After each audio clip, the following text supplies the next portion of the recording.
Good afternoon, everyone. Welcome to this afternoon's Singapore Airshow Media Roundtable. My name is Swan, and I'm the Director of Marketing and Communications at Xperia, the organizer of Singapore Airshow. Now, Singapore Airshow is Asia's most influential aerospace and defense event, and we take pride in its role to bring the industry's finest together, to network, to share about innovation, and for dialogue such as this afternoon's panel discussion on Asia's propensity to bounce back from the pandemic. We are grateful for CNBC Asia's partnership with Singapore Airshow to drive conversations that matter to the aerospace and defense industry. We have been battling COVID pandemic for the past 2 years, and historically, we have seen Asia bounce back much stronger from past crises. Will we bounce back like before? Are we bouncing back already? Or when will we bounce back? I'm pleased to introduce CNBC Asia's reporter, Will Caloris, who will moderate today's media roundtable. So without further ado, Will, I hand this time over to you to take us through the discussion. Thank you so much for that lovely introduction, Swan, and hello again and welcome everyone to this Singapore Airshow 2022 roundtable session.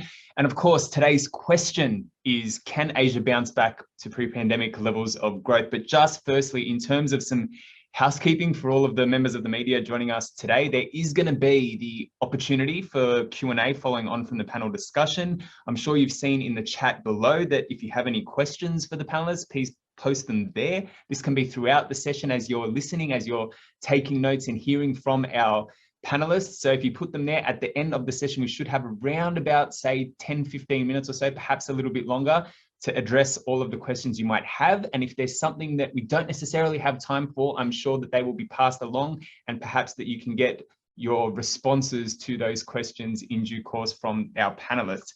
So firstly, though, please allow me to welcome our esteemed panelists. They're from almost every facet of the aviation industry, and it's surely going to be our pleasure to hear from them today as well. There's Mr. Lekchet Lam, he's the Managing Director at Xperia. Anand Stanley, the President of Airbus Asia Pacific. Alex Feldman, he's the President of Boeing Southeast Asia. We also have Mr. Lim Ching Kit, he's the Managing Director of Air Hub Development at Changi Airport Group. And last but surely not least, Kate Seaton, she's a board member at Women in Aviation International Singapore branch, and she's also an aviation litigation expert at HFW based in Singapore as well.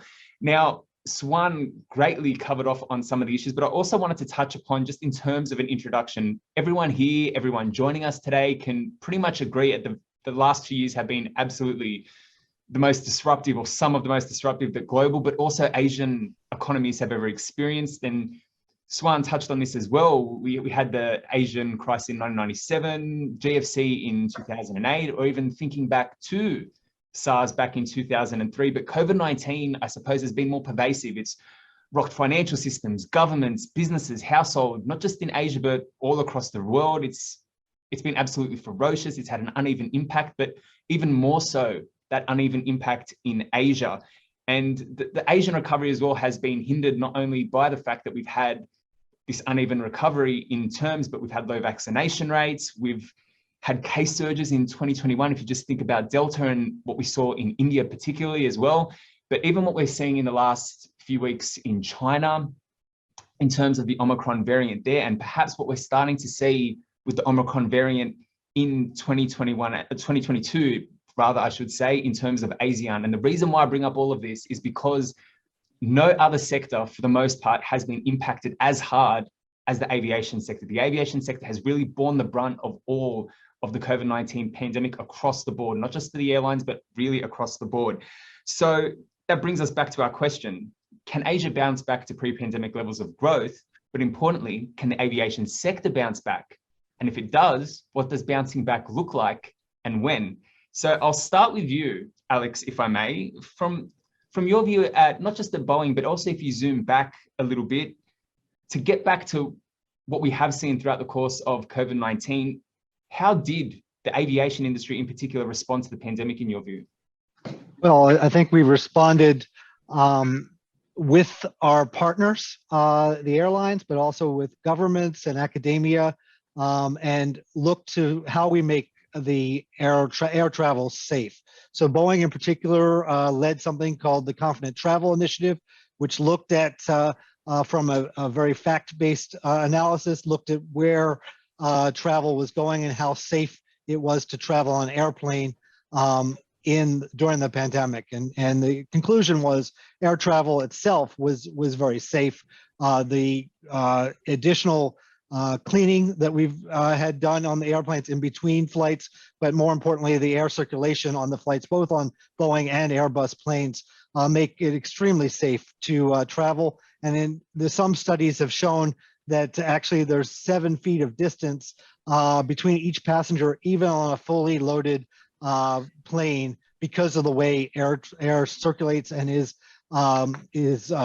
captured in HEPA filters and other ways that we clean the air through the travel process. So I think we have together brought the airline industry together, and together we've shown that air travel itself is very safe, and we're working on the other components of getting people across borders and into countries safely.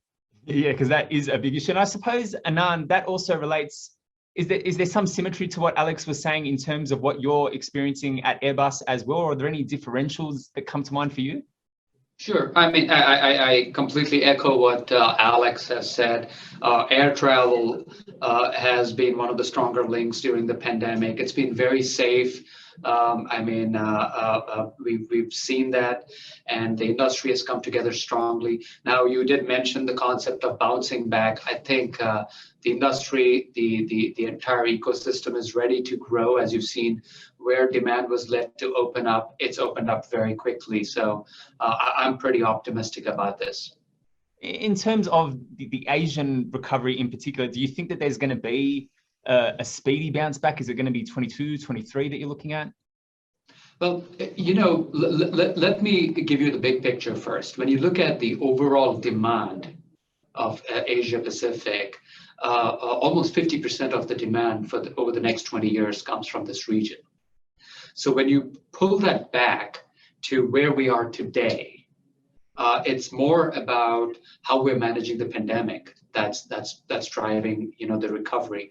We've seen the recovery come in very, very strong in North America and Europe when the restrictions were released and opened up. Asia still has to follow that track. We still have semblances of a quarantine-based regime, border closures. This has to be lifted so that the freedom of movement returns, and in turn, the demand returns. Kate, let me bring you in on this as well, because obviously you deal with a lot of your clients that would be experiencing similar kinds of issues that they're facing. So how has it been similar for them? Is this the feedback that you've been getting in terms of, even if it's not just only when it comes to border closures and lifting the restrictions, but some of the other points that both Alex and Anand touched upon? Anand, thank you for your comments. I totally echo your view that the border closures, I think, created a real frustration for the industry at a time when we really wanted to keep airlines flying and planes flying. I think we just felt that we felt helpless in the face of those border closures. I think the industry went into survival mode to some extent. That was my view. We had 90% of the airlines fleet grounded. Which meant, my role as an aviation lawyer, certainly there were no planes flying. So that impacted business, but it impacted business for everybody in the industry. I think there was an immediate focus on staff, furloughing staff. Obviously, this feeds into the discussion on manpower and the manpower crunch we're now facing, which I think we can talk about later. Immediately, airlines were put into aircraft put into long-term storage. Airlines started looking at capital, raising capital to ride out this difficult period. But I think against that background, we had a positive story to say in WAISG, because last year during the lockdown, we actually set up the Singapore chapter for Women in Aviation International during the year of celebrating SG Women. So I think, it's a huge benefit. I think we can push our agenda forward to help the industry come out of this crisis. Yeah, but that's obviously going to be incredibly important. And I wanted to swing to you as well, Chinkyet, because you're in a sense, straddling between you're dealing with the passenger side, you're dealing with the cargo side, but you're also dealing with the governmental policies. So I suppose touching upon what Anand was saying, what Kate was saying, what Alex was saying, what kind of feedback are you getting in terms of how the pandemic and how the response to the industry, or the industry response to the pandemic, is being impacted by governments? Because it's obviously going to be a little bit strained at times, but at the same time, there does seem to be a lot of interactivity and a lot of cooperation that, especially recently, has been taking place. Yes, hey, thanks, Will. I think for the initial part of the pandemic, it was a bit uncoordinated. Different countries were doing different things, like the rest of the panelists said. So the quarantine, the border closure doesn't help, but we understand that's for a valid reason to stem the spread of the disease. As the crisis progressed, I think there was better coordination. And I think speaking from the Singapore example, I think the private-public cooperation was very important. I think we realized that this was a health crisis that has, like you pointed out, severe implication for aviation. So both sides got to realize that it's a common problem and let's work together to solve it. So like, for example, for Changi Airport, during in 2020, we were co-leading a task force with Singapore Tourism as part of the Emerging Stronger Task Force to help kickstart an inbound COVID insurance. Right? It's very untypical. Why is an airport involved in insurance? But it's everybody's problem. It's everybody's problem. So the sooner you realize that, then the sooner you can have a more meaningful public-private cooperation to solve the common issues, which are quite complex. Yeah, thanks.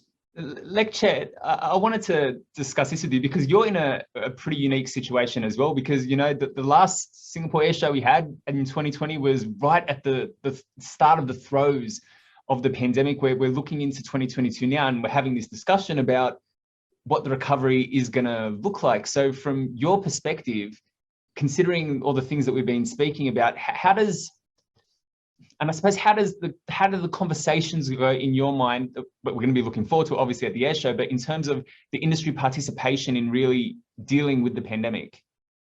Well, so, you know, it's encouraging to hear from my other panelists that we all see, you know, green shoots of growth coming. You know, we're seeing that slowly. And so that's encouraging. And from the experience point of view, as a event organizer, just for Singapore Airshow, not just for Singapore Airshow, but for other events, I think we see our role as continuing to provide a platform whereby we can, you know, get the community to come, congregate, network, connect, share, so that together, you know, it provides a platform for us to discuss and then collectively, you know, find ways and means to see how we can navigate out of this pandemic that we're facing.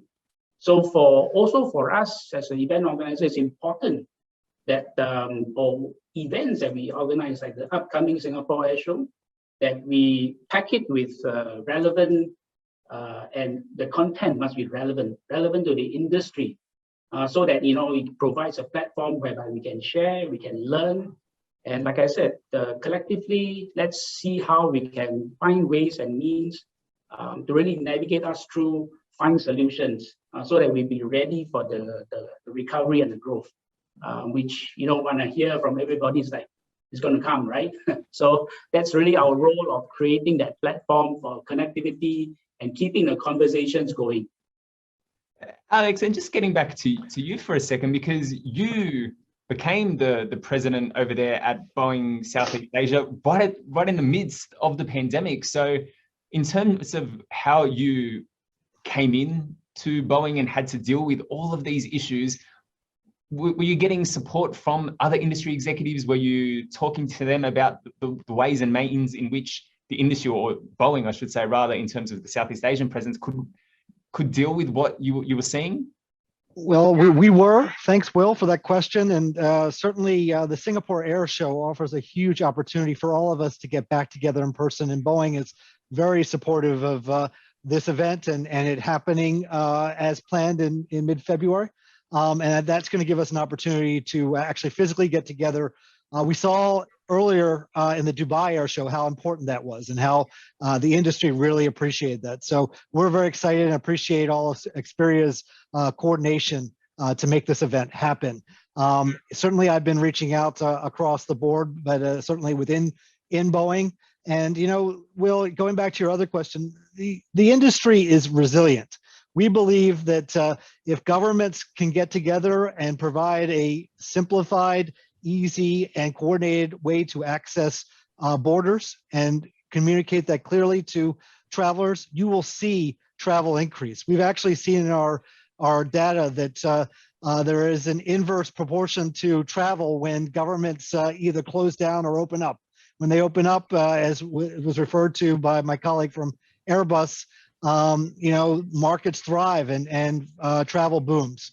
Obviously, we've got to pay attention to the reality of what's happening today with Omicron, but there are ways to do that through testing, as Singapore is demonstrating, and I applaud the Singapore government's efforts to ensure that travel can continue, especially travel for the Singapore Airshow next month. So very excited to be in the industry and excited to learn from both my Boeing colleagues and my colleagues from around the industry. Thanks, Will. No problem at all, Alex. And just to get back to you, Chin Kiet, in terms of, obviously, if we're going to isolate it a little bit in terms of Singapore, we've seen that there is this expectation that, that the tourism is really going to start to be kickstarting. But what do you make about the expectations in terms of the business end? Because there's obviously the leisure side, there is a lot of pent-up demand, but we've seen a lot of issues of late with businesses. Like you could flag inflation, you could flag the labor costs that they're going to have to face, you could flag the wage costs that they're going to have to face. Do you think that business travel is going to be coming back to the levels that it was at pre-COVID? Yeah, thanks, Will. I think with late part of last year, Singapore opened up, started the vaccinated travel lane initiative, and that picked up momentum. So the first few segments that we saw were, of course, from the visiting friends and relatives. People want to be back close to their loved ones again. So initial part, that moves. And I think very quickly, business followed suit as well. I think people like all the panelists around the table need to get back to their customers because their competitor will get back to the customer. If you choose to Zoom, but your competitor is knocking on their door, I think people want to re-engage. So I think some of the essential ones could come back, but maybe I think in the near term, personally speaking, maybe not to the intensity of, I used to do back-to-back business trips. I don't think that will happen in the near term, but some amount of business travel is coming back because people want to establish new relationships. They can maintain the existing ones via video calls, but I think nothing beats networking in person to forge new partnerships. So that will come, and the leisure will also come because you can't Zoom a beach through your computer. So I think leisure travel will also start coming back. So slowly and surely, the green shoots are happening. Yeah. I think Alex might disagree with that. He's got a lovely picture there. But Anand, I wanted to ask you, because obviously you're dealing with this from an executive level, in terms of your outlook for business travel within Airbus, and obviously it's a little bit biased because you're an airline and you'd want to facilitate that a lot more, but are you planning on boosting the business travel of your employees to the levels that we saw previously? Well, that's a great question. I mean, there are, in terms of our own employees and travel, we're already starting to see a lot of that. Whenever it's allowable, we travel. There's a huge delegation that is coming to this air show from Airbus all over the world, from multiple continents. And I mean, I just like Alex, we are very excited about this air show. Now, when you talk specifically about our customers, I wouldn't segregate it as business travel as much as demand. The pent-up demand is significant.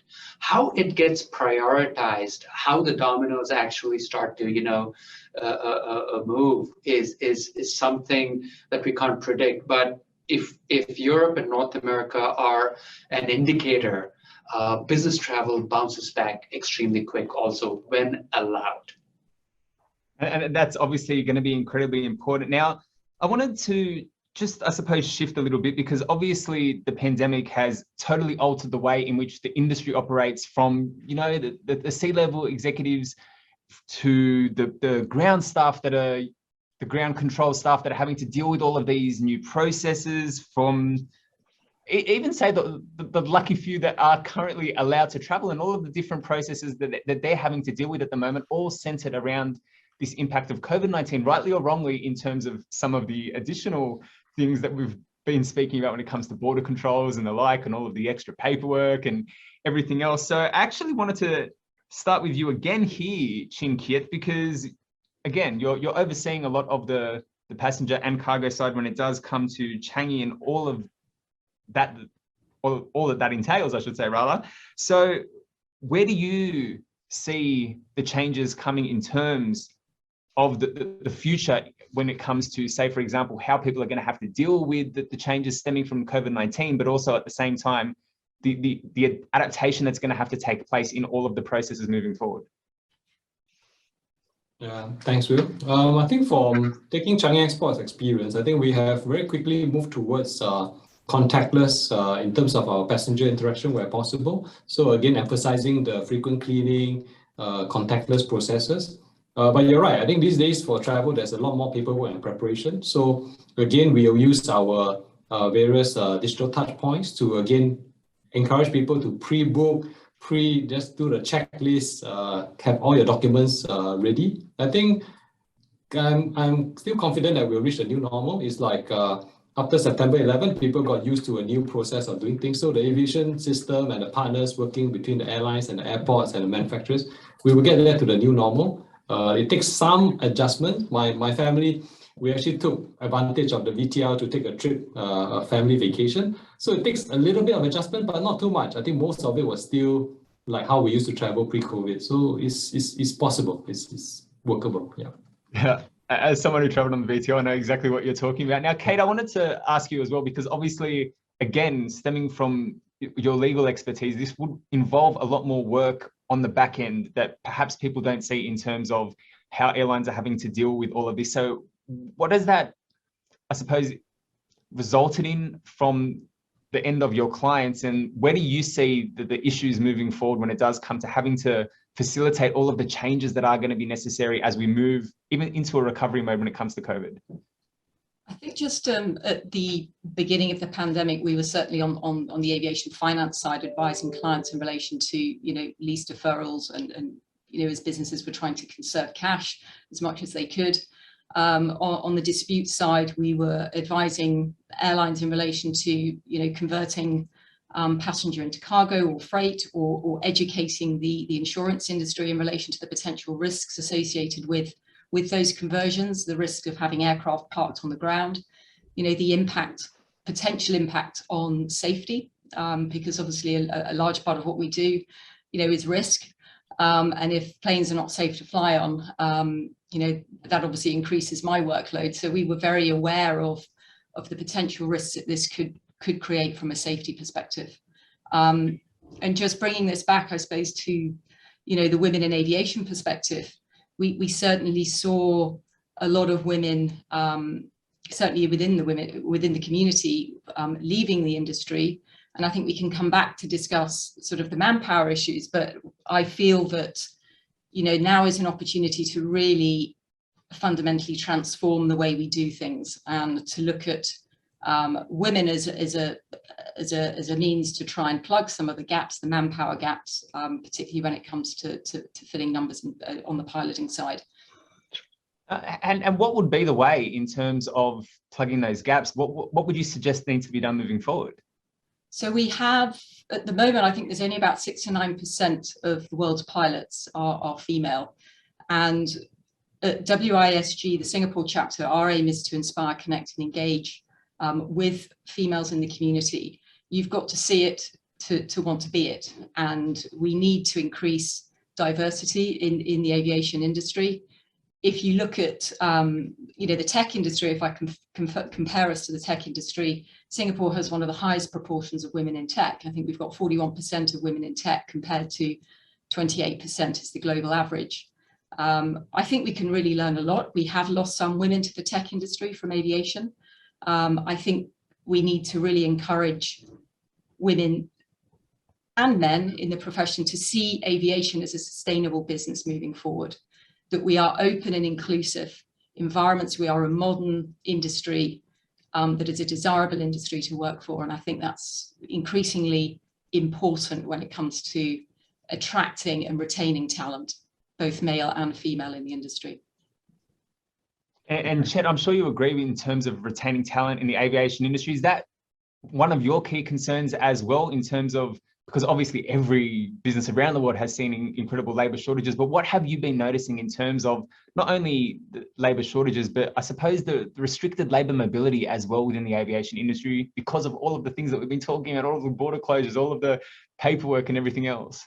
Well, the shortage of the professionals in industry, I think it's a bad luck for all of us. I guess Alex and Anand can attest to that, because really with the growth that has been forecasted, I guess for once Boeing Airbus agrees that Asia Pacific is going to be will have the highest percentage of new aircraft deliveries.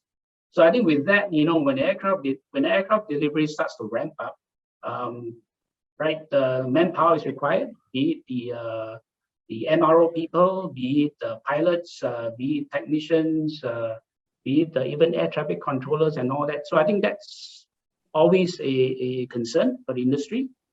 So I think that's in a nutshell, in that aspect.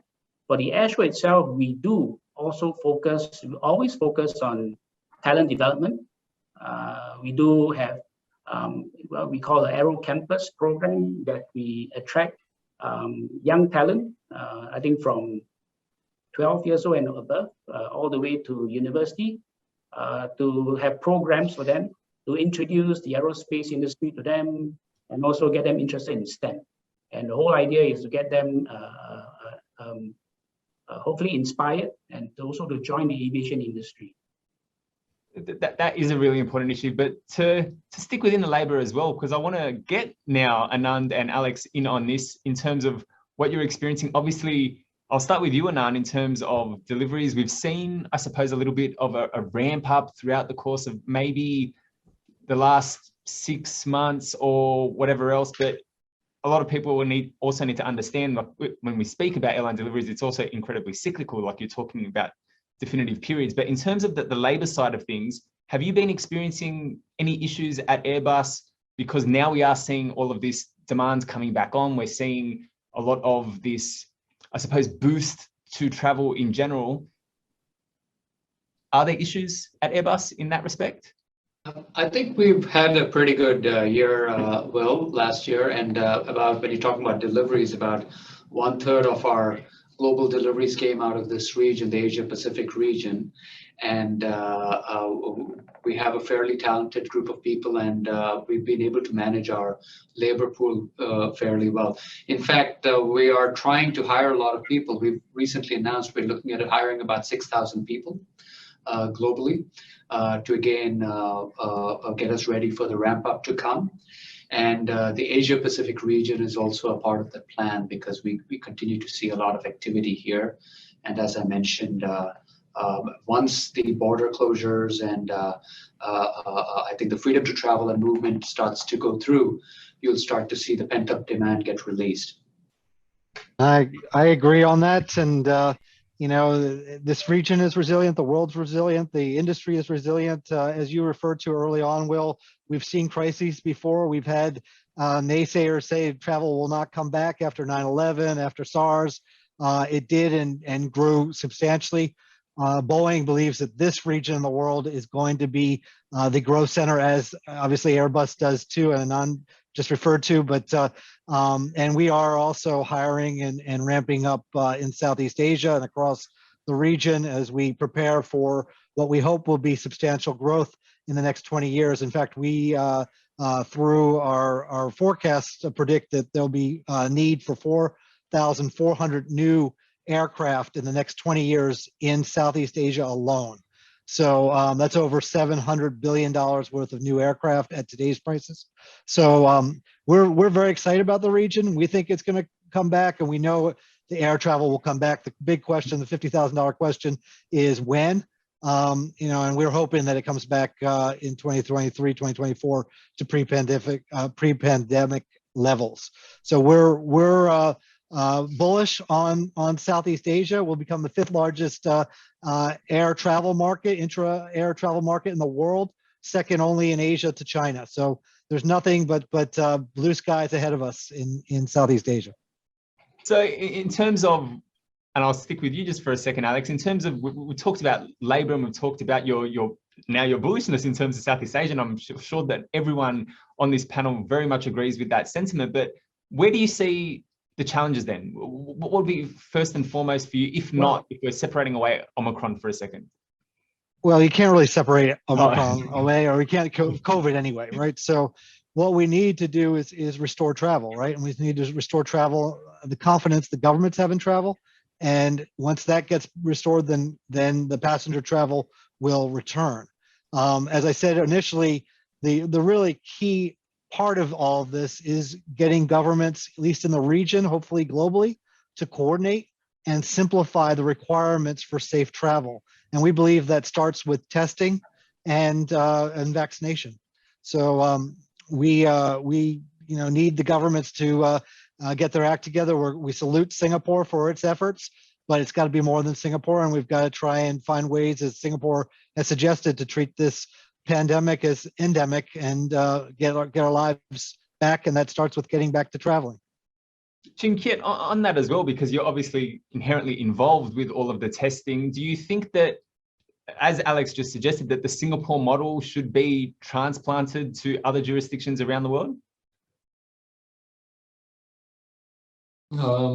It may not be so straightforward, because I think different countries have different consideration, different level of vaccination rate, hospital utilization. I think the key becomes pivoting away from the attention to just the top line daily COVID cases to what's the rate of ICU utilization, and taking stock that in your country. So I think for Singapore, we are moving in that direction to say that those are the real indicators to look at. That is what matters. So again, for the Changi Airport as well, we have also been encouraging all the airport staff, not just in CAG, but all our partners, to get vaccination. So I think among the worldwide airport communities, I think we are probably the highest in vaccination rate, and that protects our staff.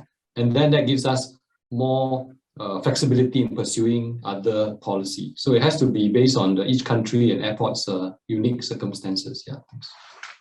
And Chet, I suppose that's the tricky part of all of this, because you have all of these different jurisdictions, and airline travel is supposed to be the bastion of interconnectivity between all of these different countries, that it's going to be tricky. So do you think that we're going to come, because I remember back to when the IATA travel pass was supposed to going to be the global standard, do you think that we're going to get to a point where there's just this global rationalization of everyone has an accepted set of rules and borders will be open and everyone will accept the fact that people are going to get COVID? Do you think we're going to get to that point? That's a tough question, Will. I guess if you look at it, the rest of the world, I think most nations have come to a point whereby they are going to accept that it's going to be difficult to keep that zero COVID policy, right? I think right now, China is the only one that's really, keeping its discipline and wanting to adopt the zero COVID policy. So I think if there comes a point, like Alex what Alex mentioned, when more and more countries accept the endemic kind of a concept of how do we deal with COVID, then what you mentioned, it comes through. Then there's only almost back to normalcy, and really I don't think there's a higher possibility. I think there's a higher possibility, higher probability that we can get to what you mentioned as one accepted system across the world. I think that will take time, because Chinkiat also mentioned all of us, different countries, different considerations, different outlook, different objectives. But I guess that's the ultimate goal. And I hope that we really get there soon, so that we can go back to normalcy and really get the business, get the industry back to its growth and recovery rate phase. I'm sure everyone on this panel would share the same kind of sentiments as well, at the same time, that we just want to get back to that normalcy. And I suppose just now I want to shift to some, in a sense, individual questions for each panelist, if you'd bear with me. So just firstly, I wanted to put this one to you, Anand. If you look back across the course of the pandemic, what would you highlight as the key lessons learned by the industry throughout the pandemic that you'd take forward? Well, we just spoke a little bit about the challenges, and I think I wanted to tie this up to the challenges. You know, we've been through a crisis like this with SARS, with MERS, but we didn't really take a lot of the lessons from either of those two crises to be able to deal with this pandemic. In fact, we have, instead of learning from them to create more freedom of movement and sustain the industry, we went the other way around, where we actually asphyxiated it with restrictions during this time. So my big learning would be that we work as one body, either through ICAO, the governments. We understand that this industry is extremely safe to travel. I mean, the quality, air quality that Alex spoke about, it's very safe. It is one of the most robust industries across the chain, not just the aircraft, the airlines, the airports. The entire system is sophisticated, and it has shown that it's a reliable ecosystem through this pandemic. We need to therefore put the learnings more to the governments, the regulatory authorities, and the bodies to ensure when this happens the next time, we are resilient to ensure that freedom of movement, whether across the board, business travel, leisure, and the other aspects of it are protected. And there's opportunities beyond that, which it will bring to us. We can talk about then the talent aspect, the attracting of talent, the sustainability, not just of talent, but also in the ecosystem, green sustainability. These are opportunities that we can protect and we can take through that learning. So thanks for that question. No problem at all. And I know, Alex, for Boeing, sustainability is a big thing. I've been covering Boeing in terms of the preview, in terms of earnings all day today, but ESG is a key factor. It's obviously a key factor for both yourself and Anand, considering that there is this shift to fuel efficiency, and it perhaps doesn't necessarily touch so much on the pandemic aspect, but I suppose a lot of movement to transformation has just been exacerbated and sped up by what we've seen in the pandemic as well, because there's just been this focus on change coming really rapidly. So can you walk us through how some of the transformation has played out, I suppose, in that respect? Sure. Well, I think Airbus probably agrees with us on this point as well. But sustainability is here to stay, and something we embrace and believe that we as an aerospace industry have a need to help our fellow citizens ensure that we get to net zero carbon emissions. And we've pledged, along with Airbus and others, to get there by 2050. In the meantime, there's a lot we can do and have been doing. So the first we've seen during the pandemic, we've seen a lot of fleet renewal efforts. And you heard Kate talk about all the aircraft that have been grounded and put in mothballs, but that's offered an opportunity to retire some of the older planes and some of the less efficient planes. And that, we believe, will really create significant reductions in greenhouse emissions from the aerospace industry in the years to come, especially the years right ahead of us. So the more we can get more efficient airplanes in the air, the better. And then also, we've been working at Boeing to make sure that the airlines and our customers understand how to fly efficiently, the routes that are most efficient, the levels that are most efficient, and those are really critical. So number one is on sustainability is fleet renewal and making sure that we have the most efficient aircraft in the air that we can. And obviously, with some of that renewal, we also saw conversions to freighters. And that reduced the age of the freighter fleet and again made them more efficient as well. The next thing on the agenda is sustainable aviation fuels, or SAF, and that we believe can reduce carbon emissions by 80%, gallon versus gallon. So we're putting a lot of our efforts into developing SAF here in Southeast Asia and around the world, and that means two things really. It means getting governments on board to believe in SAF and help provide the impetus to transition to sustainable airline fuels, as well as helping to get the infrastructure at places like Changi Airport in place to accept SAF fuels. We also need to make sure the feedstock is there, and that's going to vary by region. And we've been having conversations across Southeast Asia about which agricultural producers may have sustainable and sufficient feedstock to supply a SAF fuel industry.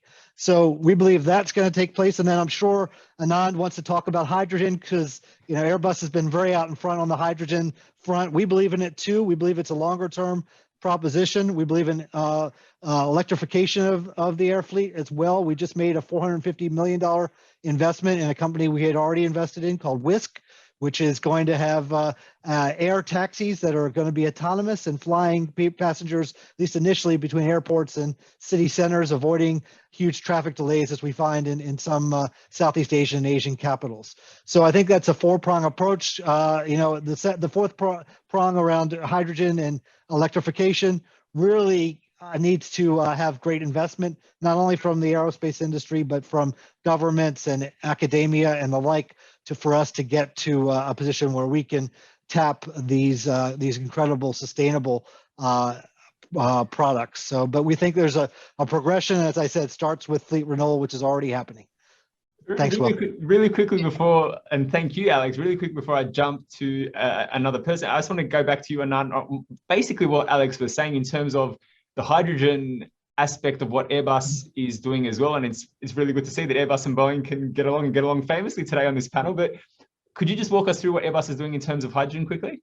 Sure. I mean, it's more about sustainability as being the core of our mission. And it's about decarbonization. It's about flying an aircraft that's zero emissions.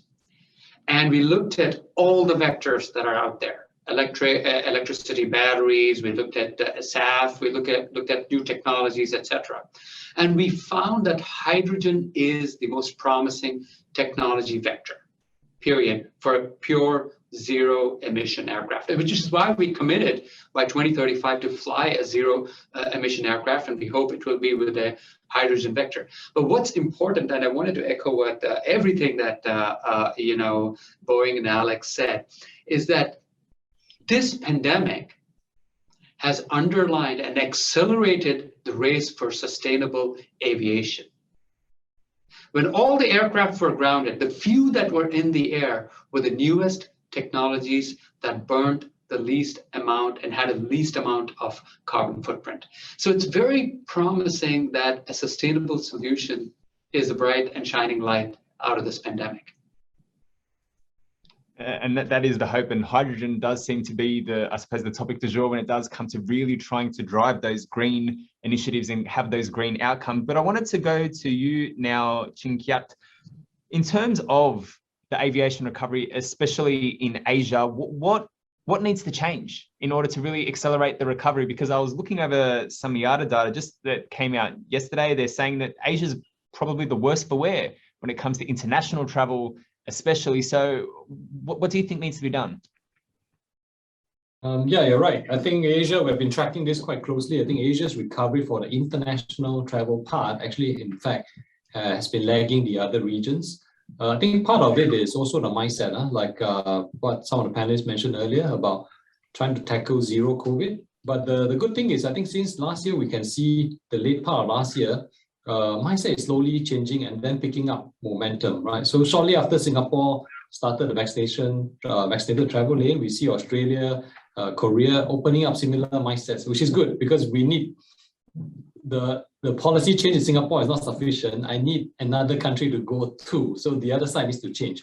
So I think here sitting in 2022, the key difference between now and a year ago is vaccination. I think now we have another card to play. A year ago when just at this point, the Delta was just starting, I think a lot of countries were feeling helpless. Now I think there's a way ahead with vaccination. So I think that working out a vaccinated travel protocol, and I think that in the initial phase, most of the travelers who are travel will be self-selection, will be predominantly vaccinated passenger, overwhelmingly so. So I think having to work out a system of protocol for vaccinated travelers, and then with certain adequate testing, will be the key to success. And then also having a data-driven approach. Once you open the doors, the passengers come in, use that window to quickly test how to simplify it, because the less friction we have, one less test means less cost burden for the traveler and less inconvenience. So we have to experiment that and keep improving our processes, but using the fact-based approach. Yeah, thanks. And on that point though, do you think that because of, I suppose a lot of the issues that Asia does have is that the low vaccination rates. So do you think that's going to hinder the potential for recovery at all in terms of aviation, or are the people that probably are going to be traveling and were traveling previously, they're more likely to be vaccinated? I think the latter. I think the initial part, there's a pent-up demand that will come. So maybe just sharing for Singapore's case, now our top, in December, our top countries quickly was India, Malaysia, Thailand, and UK. I think these were among the earliest vaccinated travel lanes that were open, and people quickly took the chance and jumped on it and started to travel. When we noticed also that among the early travelers, for the travelers themselves tend to be vaccinated predominantly. So I think there's some self-selection there. So we hope to ride upon this and move ahead in this area. Yeah, thanks. I'm sure that's a hope that's shared by absolutely everybody. I wanted to get to you now, Kate, and it might seem a little bit facetious in some sense because it's hard to find the positives when it comes to the impact that the pandemic has actually had. But what positives, if there are any, do you think that COVID has brought to the aviation industry? I guess in many ways it's come out of a crisis, but I think this crisis has forced the industry to accelerate its pace of change, whether that's looking at, sustainable aviation fuels that Alex referred to, looking at, a greener industry. But I think alongside that, the positive for me, and I'm hoping this will remain a positive, is that we are now looking at, well, the debate around diversity and inclusion has now come to the fore again. And I just wanted to mention the IATA 25 by 25 initiative. It's very much hoped that in the next 3 years, we will have increased senior female representation in the industry by 25%. We know that 25% of passengers are female, yet only 6 to 9% of pilots globally are female. So we need to ensure that operationally and from a consumer perspective that the industry is reflective of its consumer base. And I think that should also be reflected at senior levels within businesses. And I know that steps and changes are being made to address this. And we're going to be launching, hopefully, well, in 2 weeks' time at the Airshow, an exciting mentor program, which WASG will be launching. So we're hoping that the mentorship program will also focus on career progression, leadership, personal development for women to help them get to the more senior levels, and to encourage young women just to join the industry, to be excited by working, whether it's in engineering, whether it's becoming a pilot, whether it's an aviation lawyer. But for us, that's really important. And I think that's one of the biggest positives. If we can hold on to that thought, if we can run with diversity and inclusion as strongly as we are with sustainability, they go together.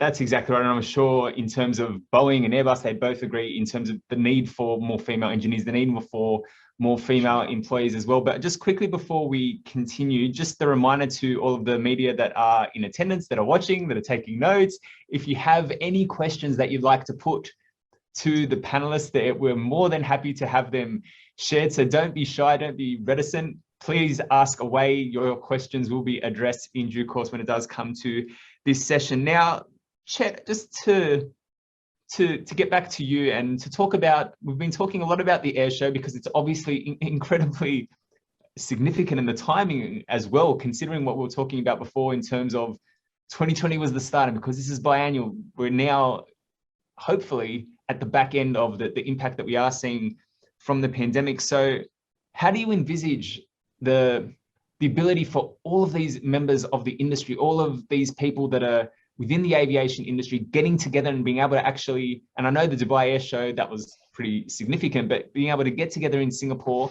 the global aviation hub, and being able to discuss a lot of the issues, how important do you think that's going to be in terms of the Asian recovery for the aviation industry in terms of COVID-19?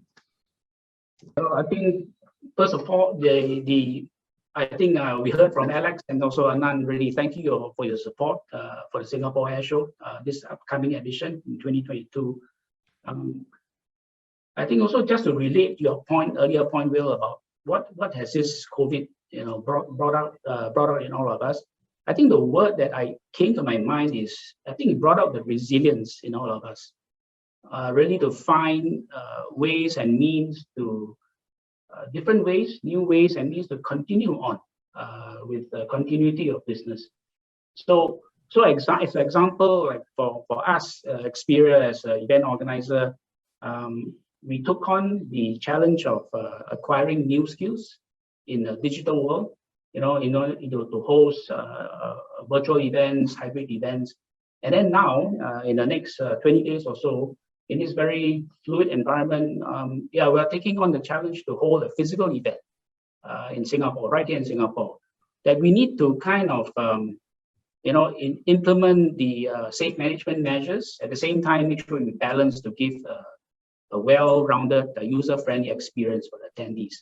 And I think this is important as a platform to help to get the community together, the professionals together, and we can connect, converse, share, as you said, to help in the recovery of the aviation industry in this part of the world, whereby in all the long-term forecasts, it shows that it's the fastest growing region in the world as far as demand is concerned, and also passenger growth. So we really want to use this as a platform, get all the community together, that we can collectively come discuss, meet with each other, and really navigate our way through this pandemic. At the same time, making sure that we provide strong content, like sustainability example is we have sustainability forum that we can talk about all these, be it the SAFs, electrification, fuel cells. Those are all part and parcel of the conversation that we need. So as we get all together, share ideas, and really have a connectivity and a chance to have conversations. It's been 2 years, so I think we're all looking forward to the Airshow, and as I said, collectively find our way out of this very difficult pandemic. Exactly, and like everyone has been mentioning today, there is absolutely nothing like actually being able to be in person and have these discussions. My lovely members of the panel, I do want to start on some of the questions that are coming through, if that's okay. This first one is from Karen Yu from TTG Asia, and she asks, can both Alex and Anand round up passenger aircraft purchase performance and delivery this year across Asian airlines? And are these a good indication in your mind whether or not, or how confident Asian airlines are with travel recovery? So I'll start with you, Alex, on that front, because I know that there's maybe a few deals in the works in terms of Hong Kong for an airline there for Boeing planes as well at the same time. Well, thank you, Will. And as you know, we're in a quiet period right now before our earnings come out. So I'm actually not able to talk about that, but I do want to take, again, go back to our vision for what the industry looks for. Luckily, Hong Kong's outside of my area of responsibility, so I can't even speak to that, even if we weren't in a quiet period. But we are incredibly bullish on Asia Pacific and on Southeast Asia in general. Will, you probably know this even from your base in Australia, that Southeast Asia is one of the youngest regions of the world. There's 380 million people under the age of 35 here in Southeast Asia, and they're itching to travel. They're tech savvy, and they're a huge consumer base for intra-Asia travel as well as inter-Asia travel. So we really believe that this region, through fleet renewal as well as through new purchases and new airlines coming up, will boom, and we are very, very optimistic about what 2022 and beyond looks like for the Boeing company. That all sounds good. I'm actually in Singapore, so I might be able to have the face-to-face meeting with you at the Singapore Airshow as well. But Anand, same question. Are you bullish about this recovery that we are expecting in terms of how it relates to your aircraft deliveries and this Asian recovery? And you've mentioned it before, but is this a very welcome signal in your mind? I think I've already reiterated, Will, that we are positive about the recovery. And in terms of last year's performance on deliveries, I think I had mentioned that last year about 1/3 of our global deliveries were from the Asia Pacific region. And if you fast forward that 20 years from now, that number would be about 50%. So it'd go up. So I think, the trajectory is clear. I'd also like to comment that we're starting to see a lot of the airlines, bring back their fleet into operation slowly and start to work on the fleet readiness. So all these factors I would add to the message of travel recovery. Thank you so much for that. We've got another question. Kate, this is from Thierry Dubois from Aviation Week, and I hope, Thierry, that I've pronounced all of that right. But in terms of your target for female pilots, was that at 25% that you were looking for? That's the target certainly set by IATA, the International Air Transport Association. That's a voluntary campaign that they're running at the moment. I think they've got over 80 plus airlines that have now signed up to that campaign. Certainly that would seem to be the minimum in my view. But I think from IATA's perspective, it's a realistic target. I know that some other organizations, if you're looking at representation at senior levels, a lot of businesses are moving to sort of a 40% sort of target figure. But I think 25% would be very desirable given the low base that we're at the moment. As a bare minimum, I would suggest as well, because that does seem to be a low number, all things considered. In terms of another question, we have one from Ting Wei from Straits Times. This is for Boeing and the Changi Airport Group. Where do you expect the Singapore and Southeast Asian aviation industry to be at end 2022? So Chin Kiet, I'll start with you. Where do you think that is going to end up being?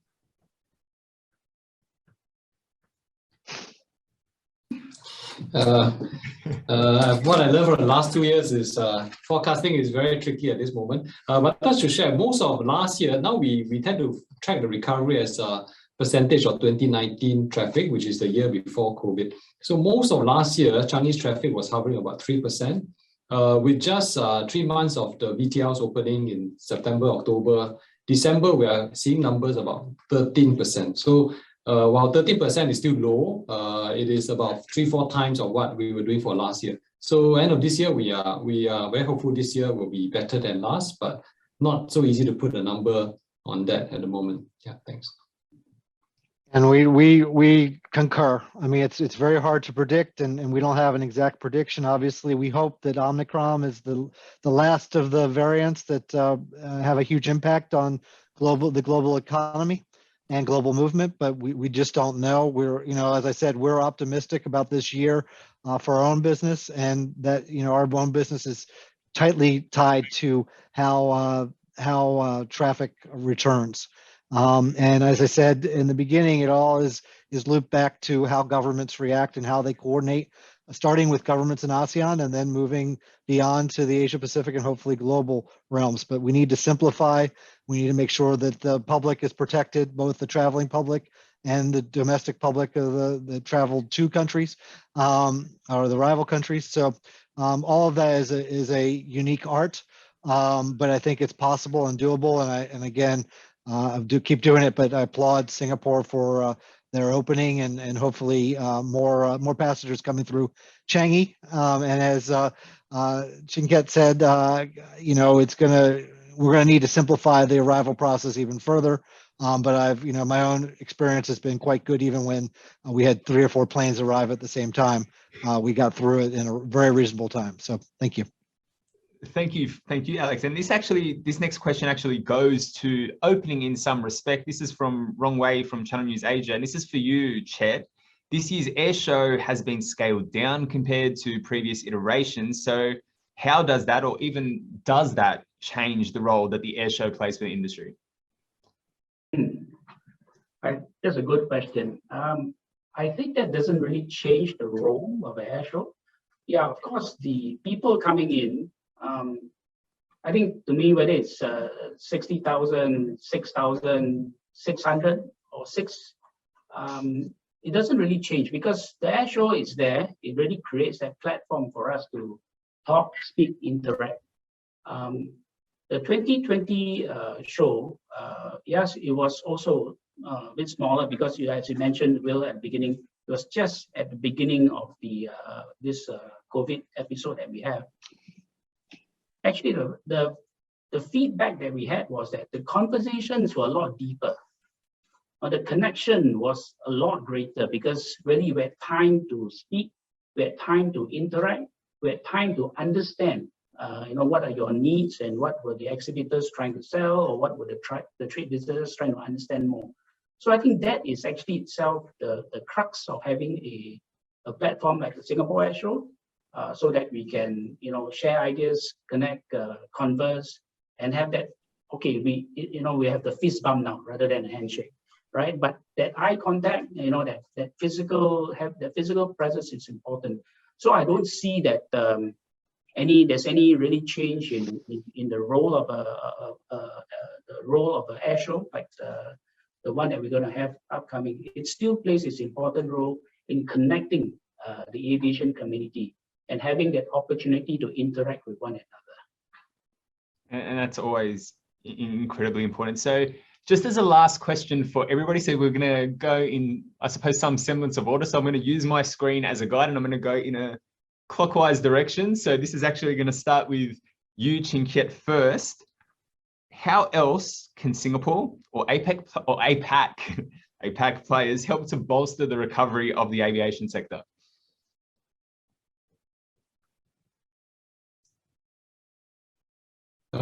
I think on the whole, as a community, we need to just keep communicating to the traveling public. I think there are people, first we need to remove the friction and simplify the process and make it as user-friendly as we can. But at a certain point, we also need to restore confidence. I think there are people sitting on the fence willing to, I've talked to friends, they are kind of wanting to travel, but the information is too confusing, not too sure. So I think as a community, we must help, do all our part and maybe more than our part to communicate this and to help make it easier for people to travel. So the pent-up demand is that some of it just needs some persuasion and reassurance that things are not as complicated as you think, and then get on the plane. So we need to convey that message. Thanks. I can totally relate to the not being as complicated as you think, but there has been a lot of complication nonetheless. Anand, so to you, so how else can Singapore or APAC players help to bolster the recovery of the aviation sector? Okay, I'll try not to repeat what Chinkiat said, but and echo everything he said. But personally, I would say that both me and the company Airbus, let's start with the air show. We are showing up with full presence. We're engaged to engage the aviation sector, our customers, our players, and this could be the trigger. It could be a small trigger, but the trigger of opening up. What can we do to engage, not just make an effort among ourselves, Alex and Kate and Chet and Chinkiat, but more than that, to talk to the regulators, to talk to governments, to talk to the people involved and give them confidence that we're ready. I think the world is ready to open up. And we need borders to be completely opened up, quarantine regimes to stop, move to a testing regime when appropriate, and bring back freedom of movement. That's exactly right. And Singapore's actually been one of the, I suppose, bastions when it does come to that. So let's move on now. And I know it might be a little bit difficult as we go along, but Kate, it's to you. How else can Singapore APAC players bolster the recovery of the aviation sector? Well, I will look at this in the context of obviously diversity and inclusion and women in aviation. But as I said before, this is an unprecedented opportunity to change, to do things differently, to ensure that we have more inclusive and representative senior levels in the industry. We need to have more women at senior levels, but we also need to be aware that we need to be recruiting more female pilots, more engineers, encouraging more women into the industry. And that's a big part of what WISG want to do. We want to be an inspiration for other women. And also we want to work with men. We want to work with the stakeholders. We have 8 incredible corporate sponsors at the moment. And we're going to be announcing an exciting mentorship program at the Airshow. So we're really looking forward to having discussions with our corporate sponsors and with all of those that are stakeholders in the industry and on this panel today. That is an incredibly important initiative, like we were saying before. So Alex, it's it's now on you. You've Well, it's a great question, and first of all, thank you, Will, and thank you to Xperia for putting this all together. We're grateful for the opportunity to engage the press. I hope it's been useful to you. It's hard to repeat I'm not going to repeat everything that my colleagues have said, but I will say that it comes down to one simple fact, and it does start to happen at the Singapore Air Show, and that is public-private collaboration. And that's across the board, whether it's opening up borders, whether it's on training, on safety, on sustainability. We need to have more work together. Obviously, Airbus and Boeing are always going to be fierce competitors when it comes to commercial clients, but there's a lot of area where we can collaborate along with others, and we need to start doing that, because right now is the time that we need to do that. And I think that if we work together with the governments of the region, we will together all prosper and travel and get back to our lives and release that pent-up demand that we've heard about. Thanks so much, Will. Not a problem. Thank you so much, Alex. And I'm sure everyone that's even just listening to that would agree with that entirely. Now, Chet, I know I've put you on the spot a little bit because everyone else has been able to say their piece about in terms of the same questions. So I know you can do it. So how else can Singapore or APAC players help to bolster the recovery of the aviation sector? Well, I have a very simple and obvious answer. Come visit Singapore Airshow 2022. How we got help recover for the Asia Pacific aviation industry. Yeah.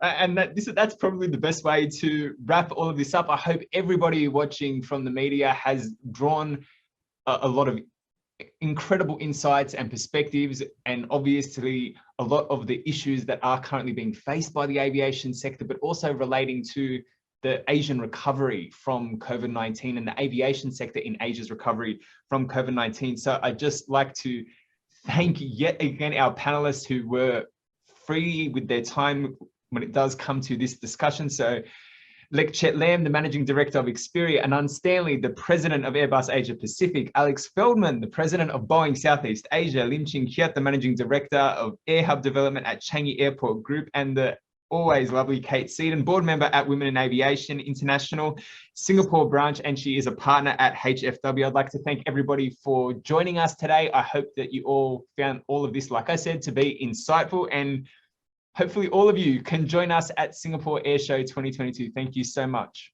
for today. Thank you very much. Thank you.